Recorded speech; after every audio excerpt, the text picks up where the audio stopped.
10 महीने बीतने के बाद अब रूस का दुश्मन सिर्फ यूक्रेन नहीं बल्कि पश्चिम के कई देश हैं। यही वजह है कि यूक्रेन पर कब्जे के मिशन के बीच ही लॉन्ग रेंज वेपन की तैनाती और न्यूक्लियर हमले की तैयारी शुरू हो गई है।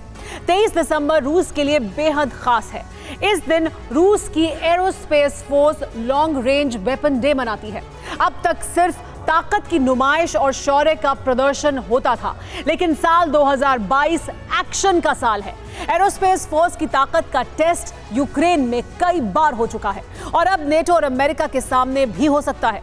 वर्तमान में रूस की एरोस्पेस फोर्स बेहद शक्तिशाली है। रूस की इस सेना के पास कई लॉन्ग रेंज के बॉम्बर्स भी मौजूद हैं। हर साल 23 दिसंबर को रूस की एरोस्पेस फोर्स जश्न मनाती है।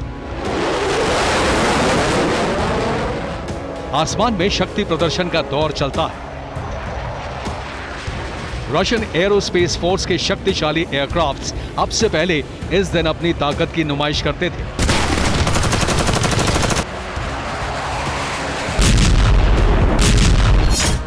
लेकिन 2022 का ये 23 दिसंबर बिल्कुल अलग है। लॉन्ग रेंज वेपन डे को सेलिब्रेट किया जा रहा है, लेकिन एरोस्पेस फोर्स इस बार वाकई युद्ध में शामिल है। कई बार इस फोर्स की ताकत का टेस्ट भी हो चुका है।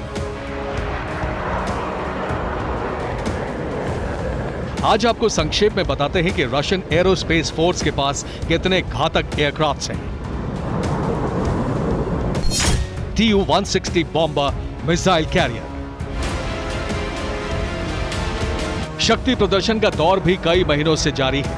अभी कुछ दिन पहले ही रूस के खतरनाक Tu-160 बॉम्बर ने पश्चिमी देशों को चेतावनी दी है। दुनिया रूस के इस विमान को व्हाइट स्वान के नाम से भी जानती है।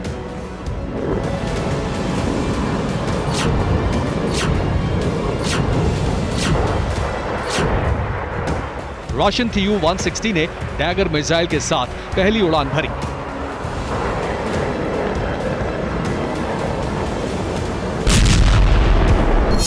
डैगर मिसाइल को किल जॉय के नाम से भी जाना जाता है। यह परमाणु क्षमता वाली हाइपरसोनिक मिसाइल है जो कुछ ही सेकंड्स में तबाही ला सकती है। इन मिसाइलों की रेंज 1900 किलोमीटर से भी ज्यादा है।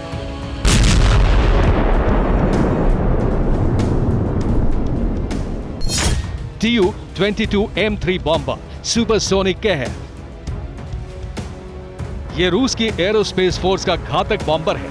Tu-22M3 सुपरसोनिक स्पीड से 5100 किलोमीटर की दूरी तक हमला करने में सक्षम है। परमाणु हमला करने में सक्षम इस घातक बॉम्बर विमान की अधिकतम रफ्तार 2300 किलोमीटर प्रति घंटा है।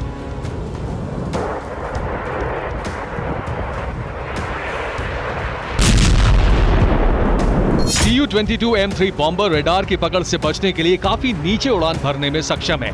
इसके अलावा इसमें हवा में ईंधन भरने के लिए एरियल रिफ्यूलिंग नोज की सुविधा भी है, जो इसकी घातक मारक क्षमता रेंज को और ज्यादा बढ़ा देता है। यह विमान 23 टन तक के हथियारों के साथ उड़ान भरने में भी सक्षम है।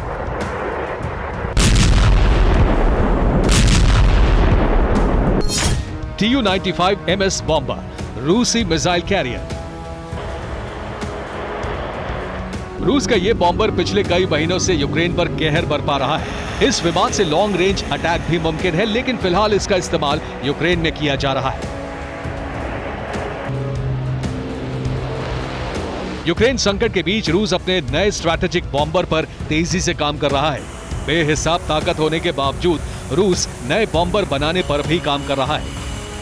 PAK-DA स्ट्रैटेजिक बॉम्बर बना है, जो सबसे पहले Tu-95MS जैसे बॉम्बर्स को रिप्लेस करेगा।